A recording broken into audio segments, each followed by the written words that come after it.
नमस्कार, मैं हूं आपके साथ शगुफ्ता साहिल देव। आप देख रहे हैं जीएनटी स्पेशल में हमारा स्पेशल शो महाकुंभ का महापर्व।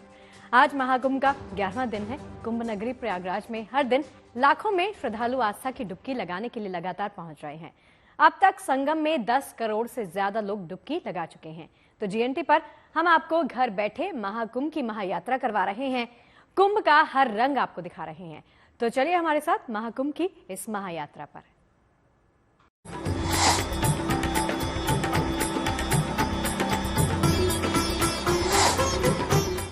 जहां जहां से गंगा गुजरती है वहां वहां कल्पवासी कल्पवास करते हैं।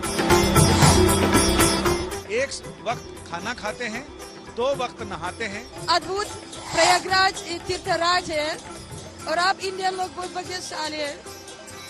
आई love my country but I love India more. Hare Krishna.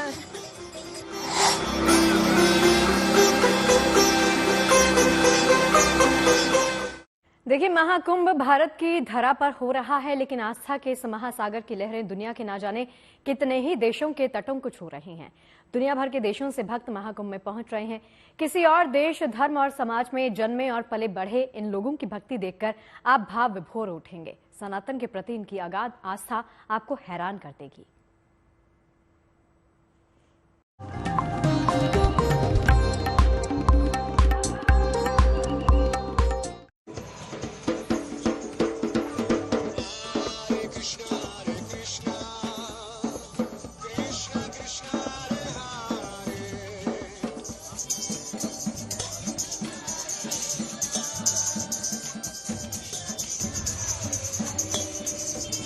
अद्भुत प्रयागराज तीर्थराज है और आप इंडियन लोग बहुत भाग्यशाली है।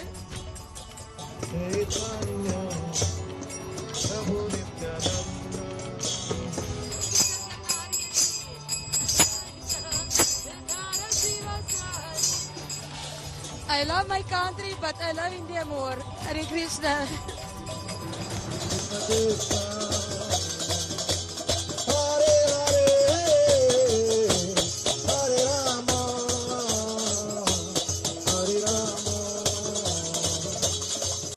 महाकुंभ में विदेशियों की रुचि अधिक नजर आ रही है। बाहर से रशिया, अफ्रीका, अमेरिका से आए लोग सनातन की भक्ति में माहौल में रम गए हैं और हरे राम हरे कृष्ण का जय घोष कर रहे हैं, ड्रम्स बजा रहे हैं, गीत गा रहे हैं, भजन।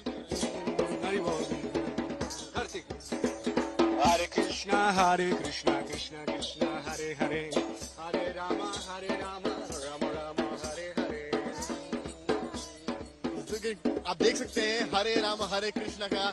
और आप ये देखिए यहाँ पर कि पूरा जो वेशभूषा है वो भी भारतीय है। भारतीय वेशभूषा साड़ी में यहाँ पर फॉरेनर हैं, साथ में अपने छोटे से प्यारे से बच्चे को भी लिए हुए हैं। कहाँ से आई हैं आप? रूसिया। रशिया से आए हैं। कब आई हैं? वृंदावन में कामिल किया मैं कीर्तन। आपने एकदम भारतीय वेशभूषा में साड़ी पहने हुए हैं, कैसा लग रहा है? जय Shri Prabhupada. This is Vaishnav dress. Mahakumbh में कैसा लगा?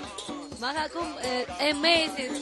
मैं distribute prasadam for people, make Hari Naam, take Ganga Snan. What's your name? From where you are? Kartik Gouranga. कहाँ से आए हैं आप? I'm from Colombia. हरे कृष्णा कृष्णा कृष्णा हरे हरे, हरे राम राम राम हरे हरे, हरे कृष्णा बोलो, हरे कृष्णा हरे कृष्णा हरे कृष्ण। हमारे साथ यूक्रेन से आई हुई देवा रूपा है मौजूद, जो इस वक्त हाथ में मंजीरा लिए हुए हैं और हरे राम हरे कृष्णा गीत गा रही हैं। देवा रूपा, आप हरे राम हरे कृष्णा मैं देख रहा था, बहुत देर से आप गुनगुना रही थी। एक बार अपने अंदाज में दर्शकों को सुना। हम बहुत मुश्किल से अपने देश से आए, सबको मालूम स्थिति क्या है, लेकिन हम खर्चा बहुत ज्यादा करके है। 3 बार टिकट खरीद के है, वीजा का फीस जमा के, तब हम आपकी भारत भूमि में आए, क्योंकि आध्यात्मिक के लिए कंजूसी नहीं करना चाहिए। ठीक है, इसलिए हम मेहनत करके खर्चा करके इधर आ गए हैं। सनातन के बारे में क्या जानती हैं आप? सनातन धर्म के बारे में हम सनातनी अपने आप को तब पुकार सकते हैं जब हम गीता भागवत गीता पढ़ते हैं, तब हम अपने आप को सनातनी मांगते हैं। सनातनी मतलब हम उन्हीं का अंश है, ऊपर वाले का अंश, भगवान का अंश है। हम उनसे अभिन्न नहीं होते हैं, ठीक है। नो डिफरेंस, क्वालिटी सेम है, क्वांटिटी छोटा, हम एकदम छोटी, भगवान से बड़ा है, ठीक है। और ये रिलेशन जो होते हैं, ठीक है, तो रिश्ता समझना चाहिए। भगवान कौन है, हम कौन है, और क्या हमारे बीच में संबंध है, और ये सब ज्ञान भगवत गीता में है। भगवत गीता में कौन सी ऐसी चीज है जो सबसे ज्यादा हिट करती है? मुझे बचपन में गीता मिला, और उस टाइम पे मैं तो संस्कृत उच्चारण बिल्कुल नहीं जानते, मुझे को भागवत गीता उच्चारण करना बहुत मुश्किल, और धृतराष्ट्र उवाचा ये सब बोलना 1-2 महीने के बाद सीख लिया, 2-3 शब्द।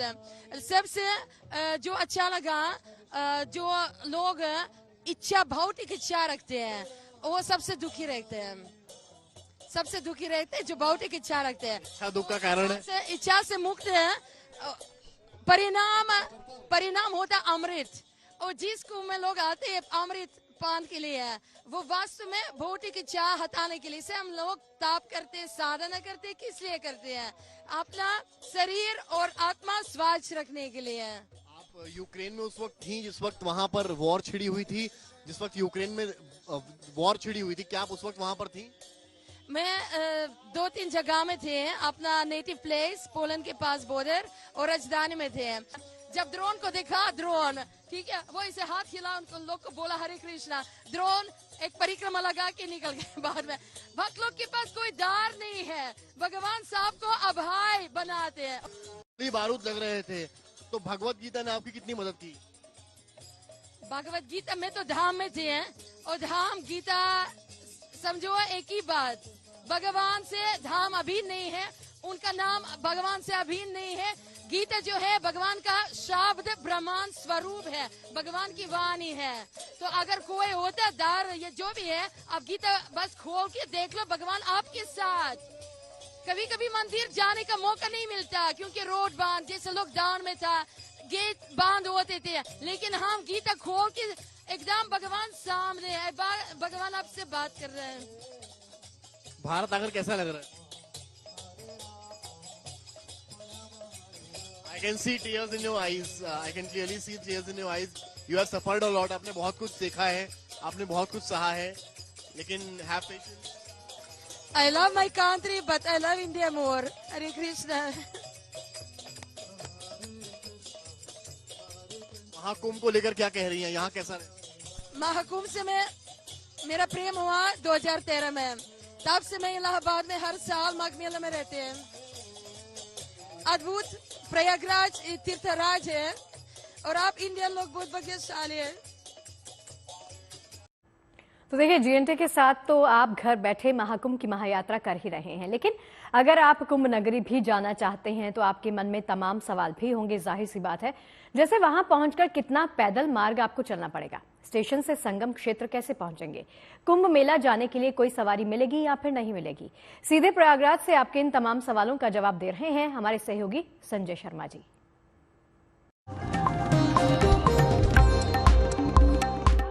लाखों लोग रोजाना पहुंच रहे हैं, उनके मन में ये आशंका रहती है कितनी दूर पैदल चलना पड़ेगा, कितनी भीड़ रहेगी, व्यवस्था कैसी है। तो आइए हम आपको बताते हैं कि जैसे ही आप प्रयागराज रेलवे स्टेशन पर उतरते हैं तो वहां से सबसे इजी सवारी है टैक्सी, और बाकी चीजों से ज्यादा इजी है ये ई रिक्शा।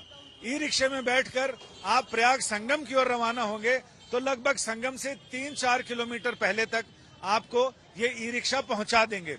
हालांकि मेन रोड सरकारी इंतजाम ऐसे हैं कि पुलिस प्रशासन ने जगह जगह बैरिकेडिंग कर रखी है ताकि भीड़ को नियंत्रित किया जा सके, लेकिन चूंकि ई रिक्शा वाले प्रयाग के लोकल हैं इसलिए वो कहीं गली कूचे से आपको दारागंज तक पहुंचा सकते हैं। हालांकि प्रशासन का कहना है कि उन्होंने 17 नंबर पार्किंग तक लोगों के आने जाने का, वाहन पहुंचने का इंतजाम किया है, लेकिन ऑटो रिक्शा वालों का, ई रिक्शा वालों का कहना है कि बहुत भगावत हैं, इधर से उधर डाइवर्ट कर देते हैं, बहुत दूर पड़त है। लेकिन बहुत सारे लोग हैं जो यहाँ से पैदल जा रहे हैं 9 किलोमीटर की यात्रा करके, लेकिन ई रिक्शा आपके लिए आरामदेह हो सकता है, क्योंकि ये गली कूचों के अंदर के रास्ते से आपको लगभग संगम से 2-3 किलोमीटर पहले तक पहुंचा देंगे। आइए किसी ई रिक्शा के पास चलते हैं और वहां से देखते हैं कैसी रहती है यात्रा।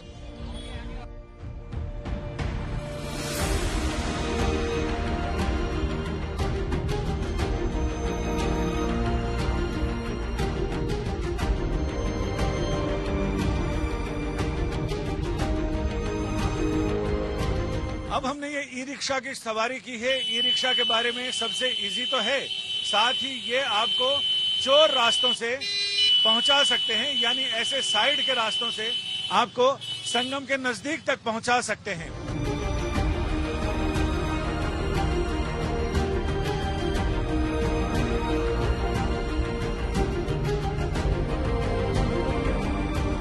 अगर आपको संगम जाना है तो 3 किलोमीटर पैदल चलना पड़ेगा। मेले के नजारे लेते हुए चलिए और संगम पर जाइए, वहां संगम पे स्नान कीजिए।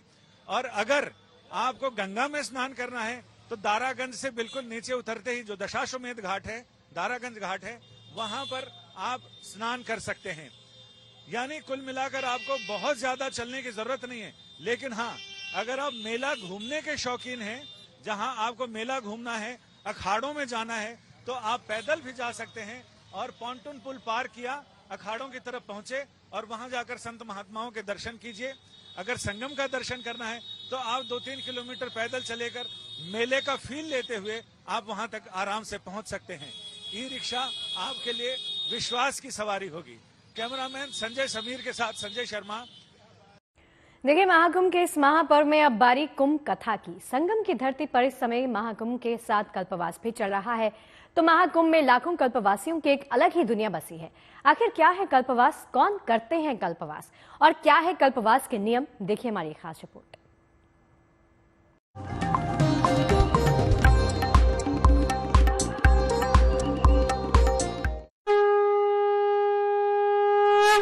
पार्वती पते हर हर महादेव।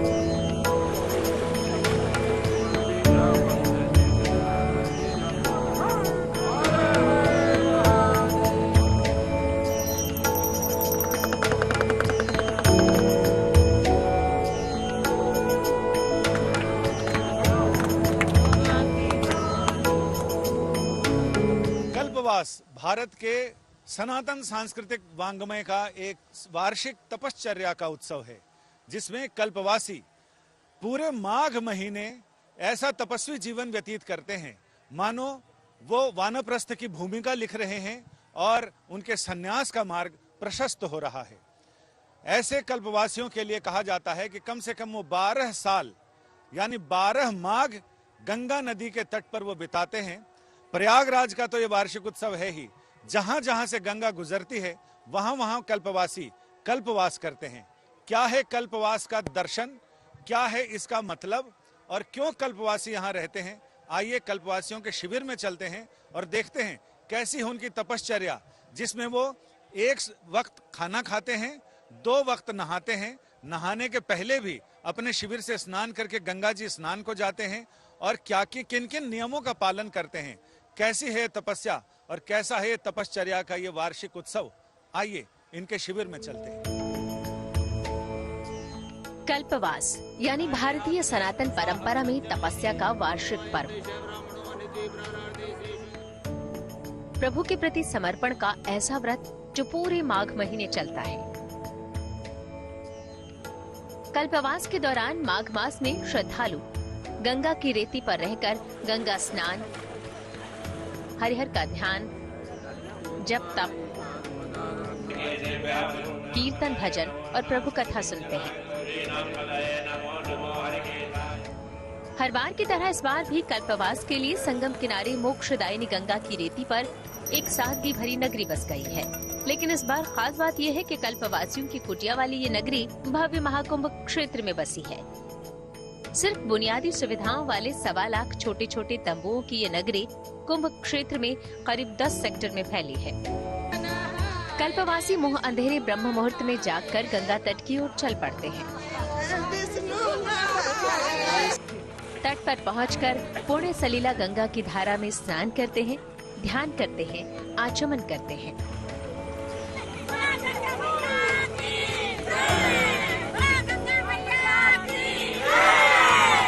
कल्पवासियों के दिन की शुरुआत ब्रह्म मुहूर्त में ही होती है। लगभग 4 बजे सारे लोग उठने के बाद सीधा यहीं आते हैं और गंगा की धार में डुबकी लगाते हैं। कल्पवास का पहला नियम यह है और जो बुनियादी सिद्धांत यह है कि 1 बार खाना, 2 बार नहाना, लेकिन नहाने के पहले अपने शिविर से भी नहा के आना, यानी 4 बार नहाना और उसके बाद हरि कीर्तन, हरि कथा, अनंत और अनंत और अनंत। पर्णकुटी में रहते हुए कल्पवासी यहाँ ब्रह्म मुहूर्त में गंगा स्नान कर हरि पूजन के विधान का प्रारंभ करते हैं। कल्पवास के दौरान तो एक समय ही भोजन करते हैं। सात्विक तरीके से मिट्टी के चूल्हे पर भोजन तैयार होता है, जिसे बनाने में गंगा जल का उपयोग किया जाता है। दोपहर को भगवान को भोग लगाकर प्रसाद पाना और इसके बाद कथा कीर्तन में जाना इनकी दिनचर्या होती है। कल्पवास पौष पूर्णिमा से शुरू होकर पूरे 1 मास तक चलता है। ये परंपरा सदियों से चली आ रही है। प्रयाग में संगम की रेत पर होने वाले इस विशिष्ट विधान का दर्शन सनातन की परंपराओं और आध्यात्म के नियमों से जुड़ा है। चूंकि ये जो कल्पवास है, ये सबसे पहले ब्रह्मा जी ने यहाँ 100 वर्ष तक निरंतर यज्ञ किया, जिस नाम से इसका नाम प्रयाग पड़ा। याग अर्थात यज्ञ, उसमें प्र उपसर्ग लगने के कारण इसका नाम प्रयाग हुआ। और उस कालखंड में चूंकि यज्ञ हुआ, उस कालखंड में यहाँ ऊर्जा का विशिष्ट प्रभाव हुआ। बड़े बड़े ऋषि महर्षि मुनि आते थे, वो अपने 11 महीना के किए हुए ज्ञान को 1 महीने में यहाँ प्रवाहित करते थे। उसे सुनने के लिए व्यक्ति आता था और घास फूस की झोपड़ी डालकर यहाँ रहता था। तब ये टेंट आदि नहीं थे। उस समय से ये परंपरा चली। लोग आना, यहाँ की ऊर्जा के प्रवाह को लेना, माता गंगा का स्नान करना और अपनी साधना सिद्धि करना। समय बदल रहा है, गंगा बदल रही है, संस्कृति बदल रही है, हर ओर प्रदूषण का जोर है, लेकिन कल्पवास में कल्पवासियों की हर साल लगातार बढ़ती संख्या को देखते हुए लगता है कि शायद संस्कृति का ये हिस्सा है जिस पर समय अपनी छाप, कलयुग अपनी छाप नहीं छोड़ पाया है। उम्मीद है कि आगे आने वाली पीढ़ी भी गंगा की धारा की तरह ही कल्पवास की धारा को भी आगे ले जाएगी। अजस्र काल तक ये धारा भी यूं ही बहती रहेगी, पीढ़ी दर पीढ़ी, युग दर युग, यानी सदियों दर सदियों। कैमरामैन संजय समीर के साथ संजय शर्मा, तीर्थराज प्रयाग।